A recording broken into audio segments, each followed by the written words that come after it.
নিবন্ধন পেতে যাচ্ছে এনসিপি সহ ৬ রাজনৈতিক দল। নির্বাচন কমিশনের ইসি চূড়ান্ত নিবন্ধন পেতে যাচ্ছে জাতীয় নাগরিক পার্টি সহ এনসিপির ৬টি নতুন রাজনৈতিক দল। কমিশনের স্বাক্ষর হওয়ার পর নতুন নিবন্ধিত দলগুলোর বিষয়ে গণবিজ্ঞপ্তি জারি করবে নির্বাচন কমিশন। কমিশনের অনুমোদনের জন্য ফাইল কমিশনের কাছে পাঠানো হবে, তবে কমিশন চাইলে শাখার প্রস্তাবে সংযোজন বিয়োজন করতে পারবে। মূলত কমিশনের চূড়ান্ত অনুমোদন পর গণবিজ্ঞপ্তি জারি করা হবে।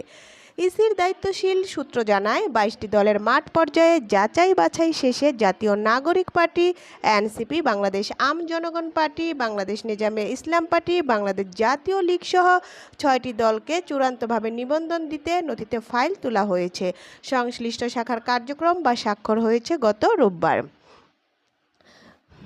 বর্তমানে নিবন্ধিত দলের সংখ্যা ৫১টি। আওয়ামী লীগ সহ এবার আরও ৬টি দল নিবন্ধন পেল। ইসির নিবন্ধিত মোট দলের সংখ্যা দাঁড়াবে ৫৭টি।